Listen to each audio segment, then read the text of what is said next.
This is the final battle between AggonyDuck and Balor of Agartha. AggonyDuck was down 0-2 after 2 games. Then he managed to turn it around and make the score 2-2 versus Balor of Agartha. And in the finals, we're going to see the Boii against Tylis.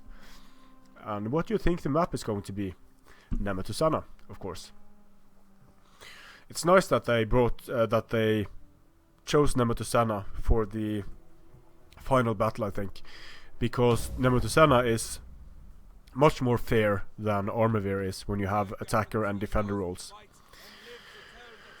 So, Duck's build consists of Celtic warriors, 3 Gallo-Thracian infantry, a main line of 6 tribal warriors, again 2 Thracian warriors, actually 4 Thracian warriors in total, 2 Levy freemen in the front, Oathsworn strategist general, and 3 raiding horse. For Balor, we have a build that I quite like, with 5 heavy horse, 6 sword followers, I guess, 2 axe warriors on each side, 2 Levy freemen, and an Oathsworn strategist general. I don't see Tylis being able to deal with the massive cavalry advantage of the Boii in this battle. They might if these raiding horse are used perfectly, but it's going to be very difficult. And in this battle there is actually real money on the line. I believe it was £450 to the winner. So nerves might make themselves felt in this battle. 450 quid for a battle of Total War is higher stakes than what you usually see, because usually the games are played only for the fame and not the fortune, but in this case it's going to be both fame and fortune. I think against Tylis the Boii has the more versatile build potentially, with the axe warriors, the sword followers, and the heavy horse. That combination is very difficult to beat. It looks like AggonyDuck is going to try to beat it by having more mid-tier infantry, having the Gallo-Thracians and the Thracian warriors in support.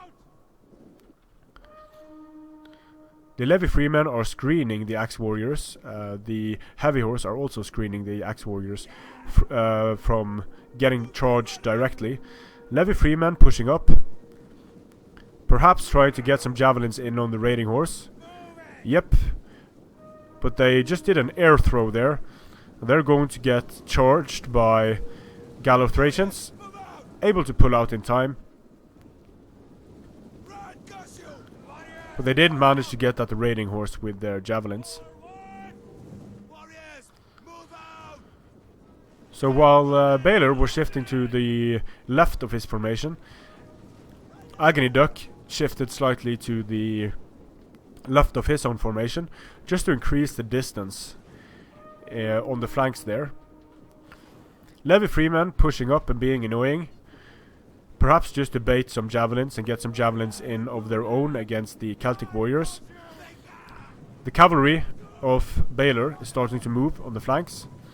Levy freemen getting in, throwing javelins, pulling away, but they got stopped, so this unit of Levy freemen is going to get destroyed quickly. They actually did manage to pull out, amazingly enough, and this blobbed up the Gallo-Thracians and the Celtic warriors. So now the Boian cavalry is going to be able to get massive charges off on the Gallo-Thracians and on the Celtic warriors. Going for another charge against tribal warriors and another one. So they basically stopped the charge bonuses of these 2 units of tribal warriors. The sword followers are pouring in, while the heavy horse still is hammering away at the Celtic warriors.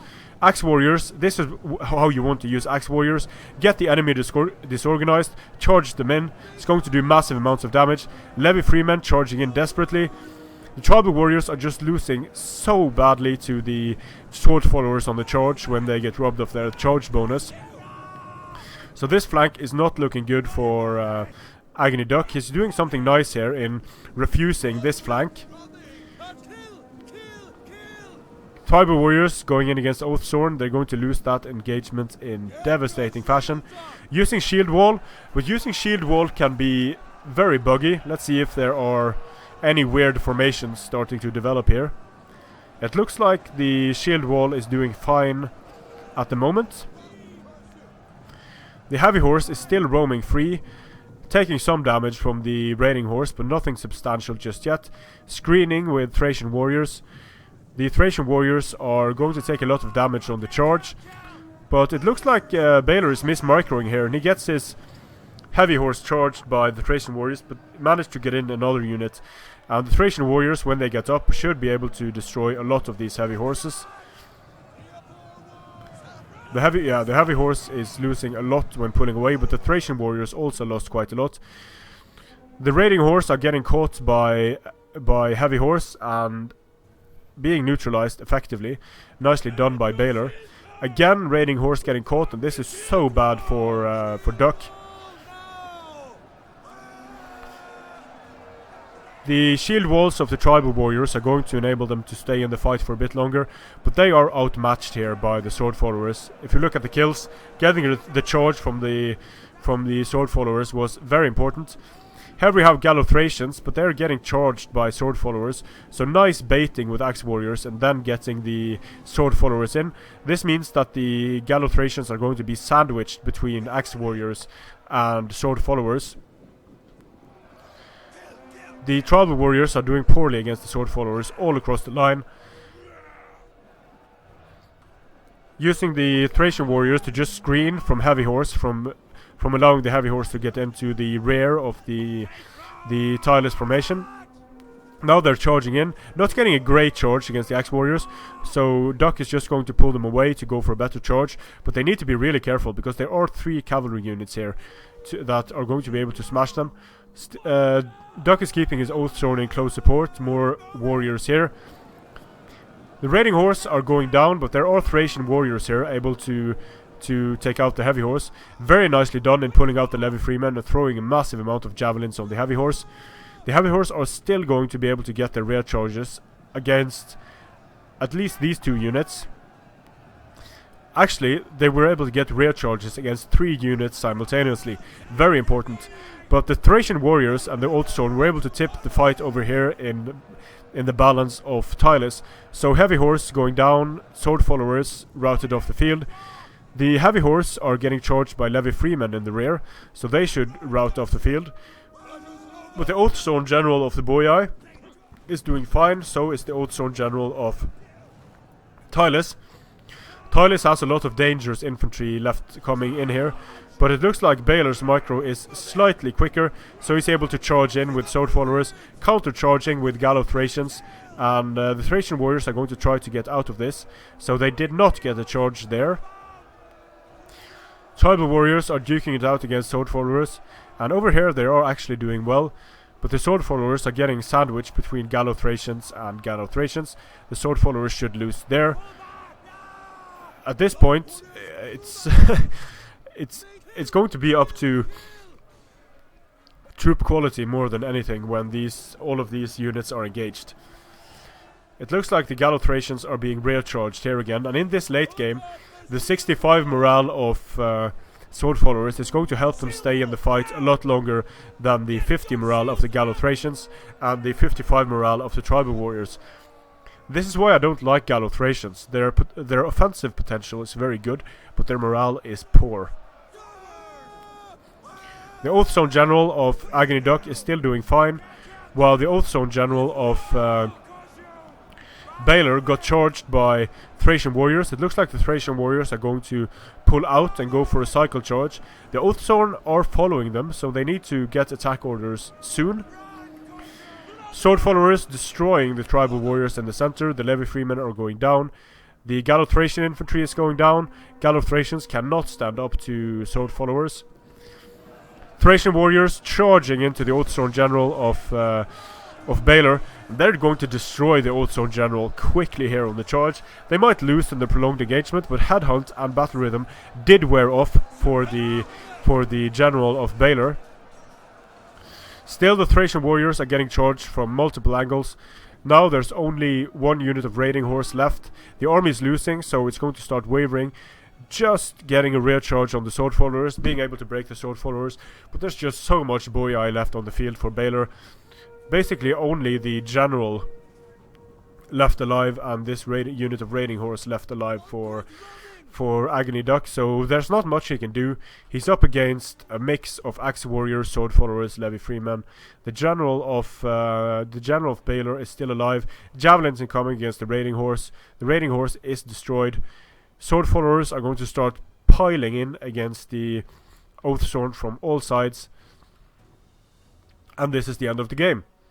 So Balor won. Balor won the finals. He defeated AggonyDuck with 3 victories to the 2 victories of AggonyDuck. The Oathzone General is still alive, possibly trying to take out the General of Balor, but it is not going to be able to do it.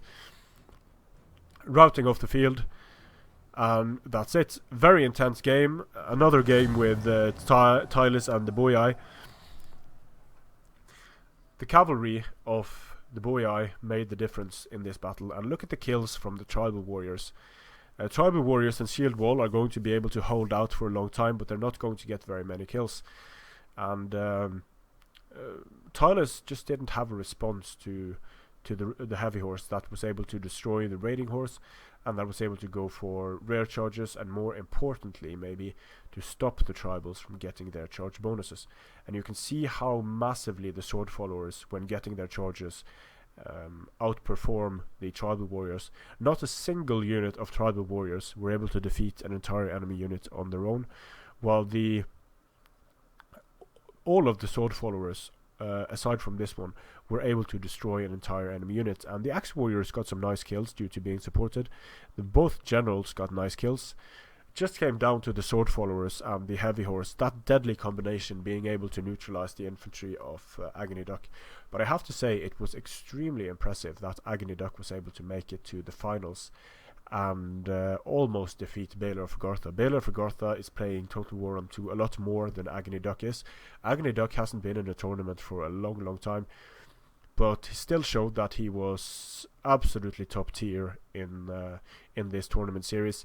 He defeated Jonas Knee, he defeated Panda Warrior, and he was able to come back from a very disadvantageous situation against Balor of Agartha. So hats off to AggonyDuck. He played an awesome series, and congratulations to Balor of Agartha for making it to the finals and for defeating a very dangerous opponent in AggonyDuck. I hope we will see AggonyDuck in more tournaments, because he is still a very, very good player. Thanks for watching. Strength and honor.